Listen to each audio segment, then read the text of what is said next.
Sejam muito bem-vindos aos Dois Nerds e uma Bíblia no YouTube, sua dose necessária de teologia e nerdice. Eu sou o Beto, estou aqui em carreira solo para falar hoje com vocês sobre Star Wars.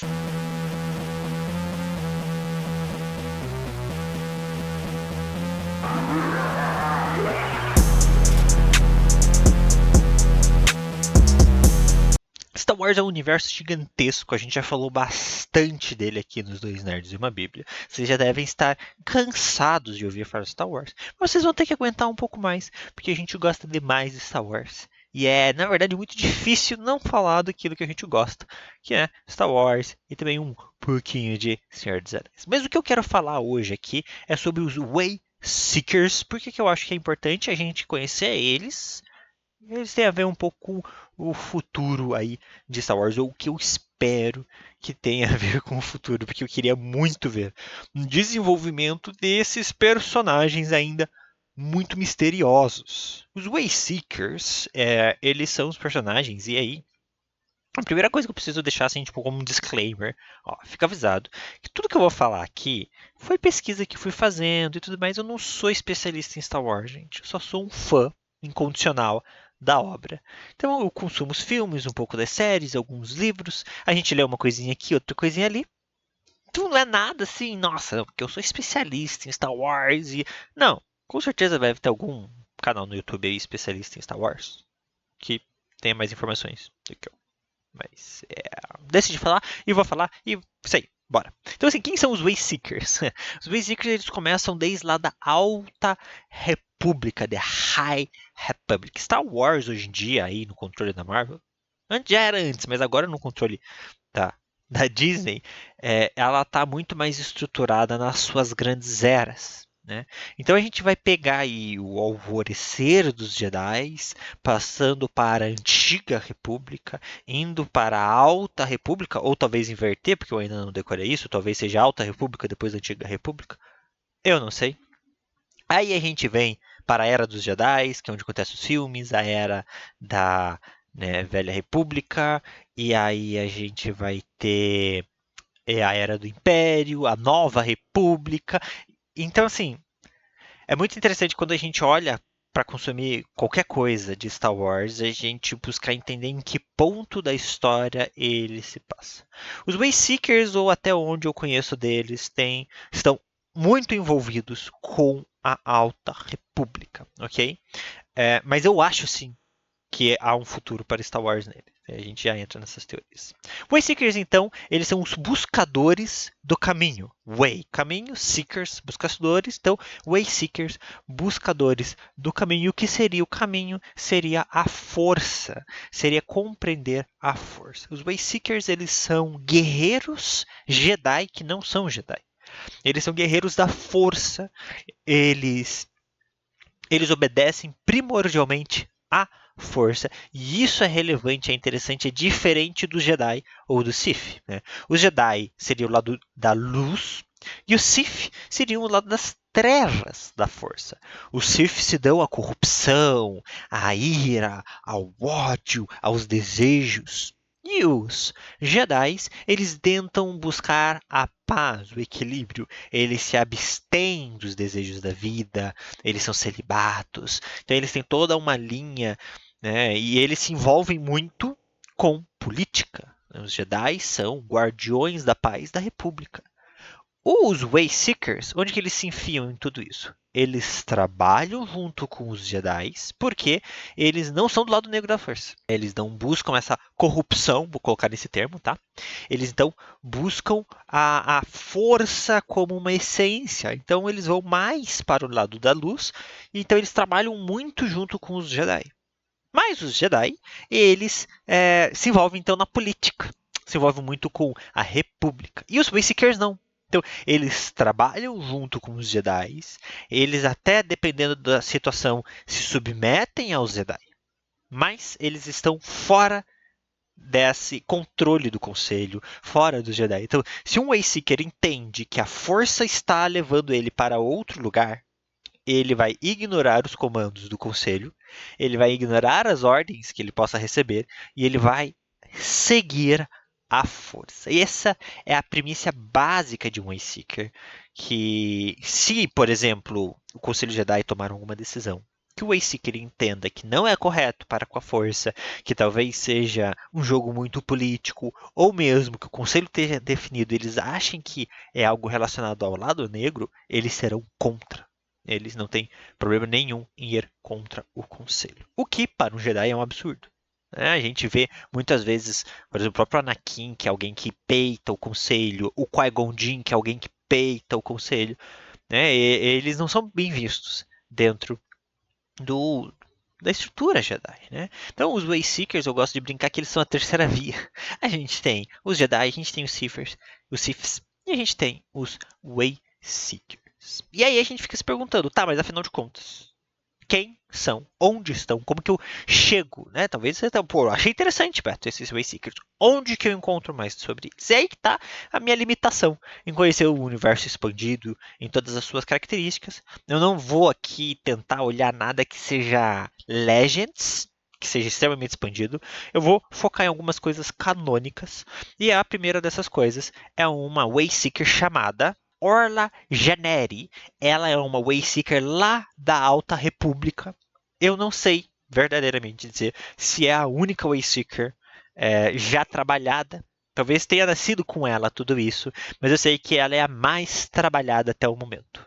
Então ela aparece lá na Alta República ajudando ali, não vou lembrar o nome agora da menininha principal das HQs, mas ela também está nos livros, nessa primeiro grande arco da Alta República. Você que não conhece a Alta República, ela é uma nova história que a Disney decidiu contar dentro de Star Wars.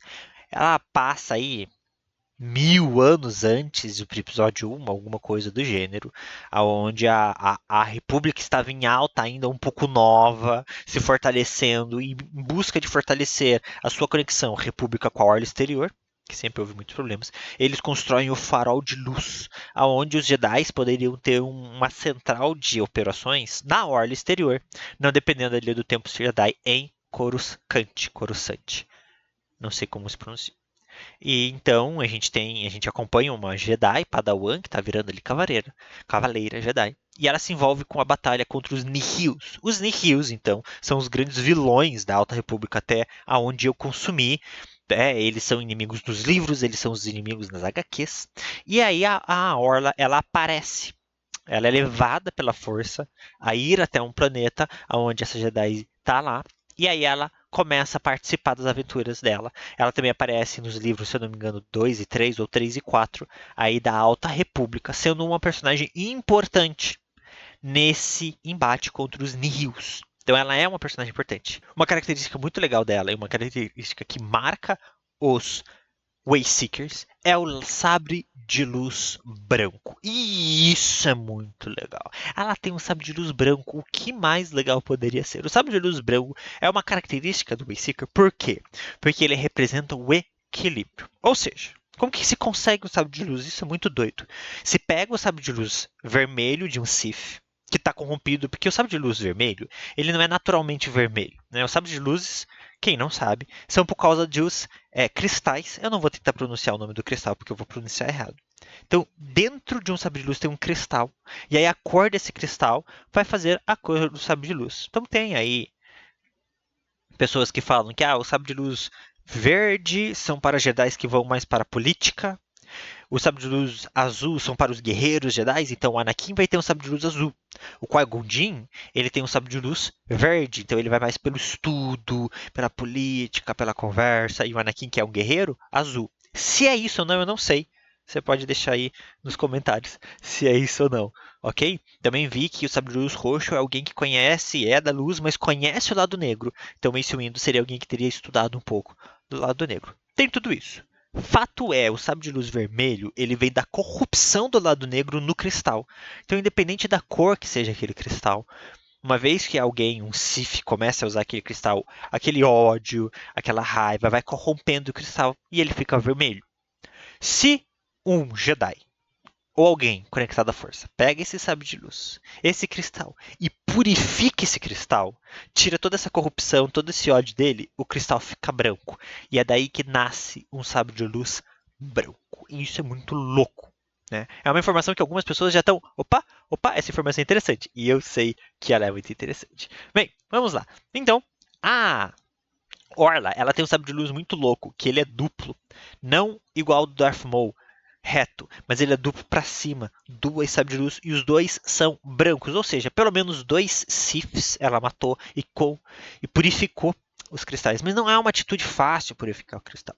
Exige uma grande conexão com a força. Você tem que estar com um equilíbrio muito top com a força. O que faz dela uma personagem muito sábia e interessante. Poxa, mas é só ali em High Republic que a gente tem sobre ela? Aí que tá. Tem dois livros que são canônicos e se passam ali na época das Guerras Clônicas, um pouquinho antes também. O primeiro deles se chama Padawan. É um livro sobre o Obi-Wan Kenobi, quando ele era Padawan do Qui-Gon Jinn. E o Obi-Wan encontra ali nos registros do Templo Jedi informações sobre a Orla e sobre os Wayseekers. E aí ele olha essas informações e ele pensa, se essa prática não tivesse morrida, ou seja, na época ali das Guerras Clônicas, a prática do Wayseekers morreu. Né? Se ela não tivesse morrido, certamente Qui-Gon Jinn seria um Wayseeker.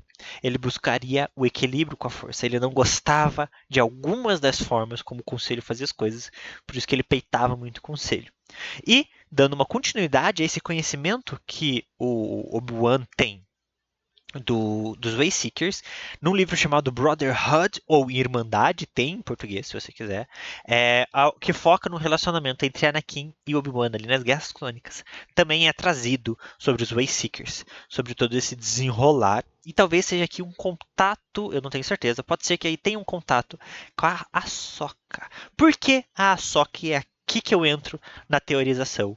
A Ahsoka, como nós vimos em Mandalorian, tem dois sabres de luzes brancos, que é a marca do Wayseeker. Minha teoria, a Ahsoka vai vir aí, talvez, como uma representante desse mundo perdido de equilíbrio. Por que, que isso seria importante? Porque depois do episódio 9, nós vimos que todos os registros Jedi foram perdidos. E, gente, a Rey vai ter que começar do zero a criar uma ordem Jedi. Não necessariamente ela precisa se prender àqueles livros velhos. Quem sabe a gente não tem um pouco de influência dos Wayseekers aí. Bem, de qualquer forma, se aparecer qualquer referência sobre isso na série da Ahsoka, você foi avisado aqui com nós, teorizando sobre o que pode ser a continuação aí de Star Wars. Eu adoraria que a Ahsoka se desenvolvesse como uma Wayseeker, participasse desse rolê de busca pelo equilíbrio. E o equilíbrio ele é muito interessante. Quando a gente olha, agora teologizando um pouco, os excessos são muito perigosos. Né? A gente olha os vícios, a forma como a gente se dá ao mundo, e quando a gente se dá em excesso muito em alguma coisa, então, por exemplo, se eu me der em excesso a todas essas coisas de Star Wars, não é legal, porque eu vou estar tirando o meu tempo de outras coisas. A gente tem que ter um equilíbrio em como a gente leva a nossa vida. A gente tem que ter um equilíbrio do tempo que a gente se dedica para nós mesmos, do tempo que a gente se dedica para nossa família e principalmente do tempo que a gente se dedica a Deus. É muito importante que a gente tenha um equilíbrio, né, em como a gente vive a nossa vida. É uma opinião um tanto quanto particular, mas eu já vi muitas pessoas se dedicarem à igreja, eu não estou falando a Deus, eu estou falando da igreja, a estrutura igreja, demasiadamente. De forma que seus compromissos, por exemplo, com a família, foram deixados de lado. E isso foi muito prejudicial. É bom a gente ter equilíbrio na vida. Né? Os Jedi, por muito tempo, controlaram o universo ali com a Alta República e tudo mais. E alguns deles se tornaram muito soberbos por causa disso. Os Siths, a gente sabe, eles vivem na base da traição e da morte. Eles são extremos. Às vezes o equilíbrio é mais interessante. Por isso que eu tenho muitas esperanças de como os Wayseekers podem ser trabalhados no universo Star Wars, por eles buscarem esse equilíbrio. O Anakin era o escolhido para trazer o equilíbrio à força. E eu acho que há nos Wayseekers algo sobre isso. Posso me decepcionar? Eles podem não comentar nunca mais sobre isso? Pode ser. Esse tipo de coisa acontece. Mas eu gosto de uma linha de raciocínio em todos os aspectos da minha vida que busque esse equilíbrio no nosso lazer, nas nossas responsabilidades, nos nossos relacionamentos. Eu acho que o equilíbrio é algo muito bom e muito difícil de se alcançar. Eu fico por aqui, espero que você tenha gostado. Se inscreve, comenta, faz todas as coisas que o YouTube pede para você fazer, ajuda nós. E eu vou deixar os linkzinhos aqui das HQs e livros para você acessar caso você tenha interesse de ir atrás um pouco mais sobre Star Wars. Um beijo e um queijo, meu povo.